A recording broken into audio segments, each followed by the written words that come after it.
somehow someone came to the number that 53%, 70%, whatever, the majority of a campaign impact is coming from creative. So let's welcome Elad from Alison AI on stage to talk about creative analytics.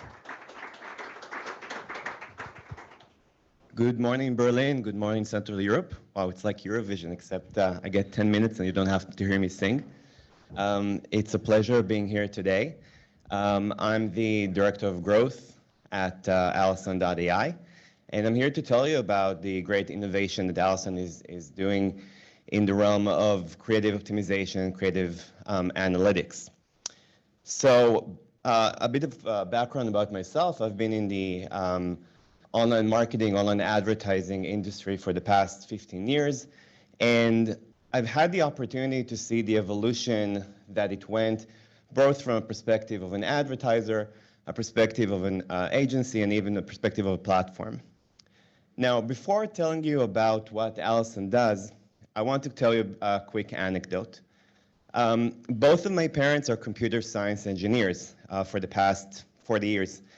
And I remember a few years ago, we had a family dinner, and I told them about the work I was doing at the time for an agency. I was in charge of media budgets of over $100 million at the time. And I remember I was really excited about how in-depth we were going in terms of creative optimization, telling them about using different texts, different creatives, combining them, running A/B testing. And then they stopped me and they said, "Are you still using A/B testing?" And I said, "Well, what do you mean?" And then they said, "Well, we've been using A/B testing for so many years." And so it occurred to me that what I was considering as innovation, for them, it was already very dated. So at Alison, when I joined Alison, I was really excited to have the opportunity to join a company that really changes the perspective and the concept of creative optimization. So as I was saying, most advertisers are running A/B testing to test their creatives. You would likely take an existing creative and you would create a number of iterations to test them against each other. Now, the problem with that is twofold. First of all is the fact that you need to create a number of iterations to test against each other. So you're spending time and money on the production of those creatives. But more importantly is the fact that you need to spend media budgets on each of these creatives. So when taking into consideration the fact that likely 80% of these creatives will fail, that's a lot of time and money wasted on the learning process. So at Alison, we're taking a different approach. We're using our AI-based technology to help you understand which elements are making the most impact on performance, and more so, what combination of elements are doing that. Now, in the beginning, Lisa and Michael were talking about the impact of creative. So according to this Nielsen study, when talking about just digital media, it's 89%. It's a staggering number when you think about it. Think about the amount of time and effort that you're spending on media, on targeting, on your audiences. But in fact, the most impact comes from creative. And the problem at the moment is that your ability to really understand what makes your creative work is very limited. And it's a problem that many advertisers are facing, and including some of our clients. And these are a few examples of some of the brands that we're working with. So what Alison is doing is we're using our AI-based technology to scan through all the different ads that appear within your ad account. So we can detect things such as colors, text, sounds, visual objects, characters, facial expressions, anything that you can think of that might appear inside those creatives. And then we break them down, we create a very detailed list of all those elements, and then we cross-reference that with the performance data from your campaign. That allows us to show you, for whichever KPI that you're optimizing for, which creative elements had the biggest impact on performance, but more importantly, how to combine them together. Now, that isn't the only thing that Alison is doing. Not only are we able to show you a deep analysis of your own creatives, we can even do that with your competitors' creatives. So Alison is able to collect all the creatives that your competitors are using, break them down in a similar way, and then show you which creative elements are making the most impact on your competitors' creatives that you're not testing in yours. This is an exclusive feature that's only available to Alison users. Now, as a principle, Alison is designed as an insights platform. Many of the other tools out there, in lack of a better word, are fancy reports. You get really nice tables and charts and graphs, but Alison is different. Our objective is to show you the bottom line, show you actionable insights of things that you can do. So that's why we're offering you the ability to see the right combination of elements, why you can see which elements your competitors are using. We offer you alerts about performance fatigue in terms of the creatives that you're using. And we're even helping you bridge the gap between your media teams and creative teams by using our Smart Brief feature, which essentially allows you to build a very detailed, data-driven brief, which already has all of Alison's insights embedded into it. And then in a matter of a few minutes, you can share that with your creative team and really for the first time, allow them to make data-driven decisions and eliminate the guesswork. Now let's look at a couple of examples. This is a pet food company that we're working with, and they're using different creative approaches. So when we analyzed all of their creatives, we saw that when using an animated cat with happy expression and a more rounded figure in an indoor setting was more helpful for their creative results. Another example is from this gaming company that we're working with, where when we analyzed their creatives, we found that when using a Mustang and an urban background, allowed them to maximize their results. And in fact, when they optimized their creatives and applied Alison's insight, that creative became one of their best performing creatives for a duration of several months. Now, I bet you're wondering how much machine learning and AI engine are required to conduct this type of analysis. So in most cases, you need about 10. So example, face recognition, sound recognition, text recognition, etc. At Alison, we're using over 15 different types of AI engines because we understand that gaming clients have different needs to finance clients. So essentially, we're building a dedicated AI engine per client based on their own creatives, their campaign data, their competitors, and the verticals that they're operating in.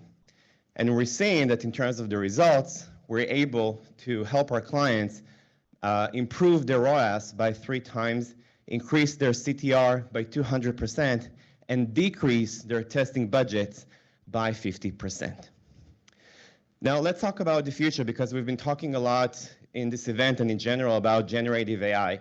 So while it is a great evolution allowing to create new content using generative AI, the main obstacle is what do you feed the machine? So Alison is even able to help you generate data-driven prompts based on your own campaign data, which you can feed into your generative AI platform in order to provide you with the ability to build more efficient creatives. And that's it for me. Thank you so much for your attention. As you can see, we have a special promotion for participants of this event. So feel free to reach out to me afterwards or through my email at elad@alison.ai. Thank you. Thank you so much, Will. Please play the piano. Just for fun. Thank you. And as always, I start with the audience. Are there any questions? I see a question. 1 second, I come to you. Hey, I'm rather curious how Alison figures out the performance of my competitors' creatives. That sounds super neat. It is, and that's a great question. Thank you for asking. So obviously, we don't have access to the ad account, and even if we did, we'd never share that with you and vice versa. So we're only using publicly available information, which means that we can collect the creatives, we can collect the number of impressions they had, the duration they were alive, the format, and the length. And so think, let's say for as an example, that one of your competitors are running 5 different creatives that comprise 100% of their impressions. and say one of them is getting 80% of the traffic and was used for the longest period of time. It's safe to assume that that's one of the best performing creatives. Now, the use case here isn't to replace you optimizing your data based on your own creatives. It's rather to allow you to inspire you based on what's been working for your competitors in order to test it out in your own creatives. So the next question, now the heat is on. Hello, thank you. Hi. So I have questions. So we're talking about just creative, or also we can test App Store assets? So we're focusing on paid media, paid campaigns, and the creatives that you're using. I will say that we can analyze both the creative aspects and the copy. If you have placements that also include post text, etc., we can also analyze that, but we are focusing on paid media.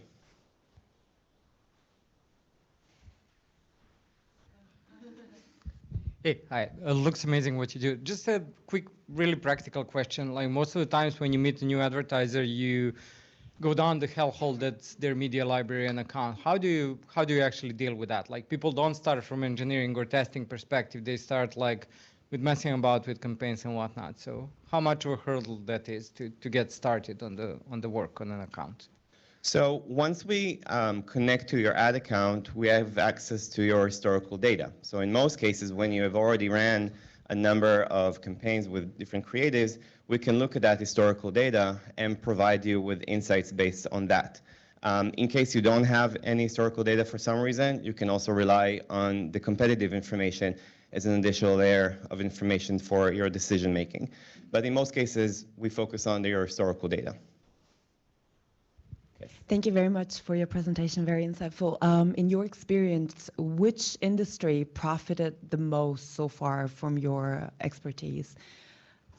Great question. So we have seen a lot of success with e-com, with finance, with gaming, but we do have clients from other verticals as well. So essentially, as long as you're running campaigns that use creative, mostly video, even though we can also analyze banners and static images, our focus is on video. So as long as you're running campaigns on all the platforms that we are supporting, of course, Meta and some other insignificant platforms. Are there any? Oh, just some others. So as long as you're running campaigns on them, we can support that and provide you with all these insights. My last question to you is, for my little side hustle, I want to create the perfect creative. You have all the data points. What is the secret sauce for perfect creative? There isn't really a secret sauce, to be honest, because people are always kind of looking for best practices.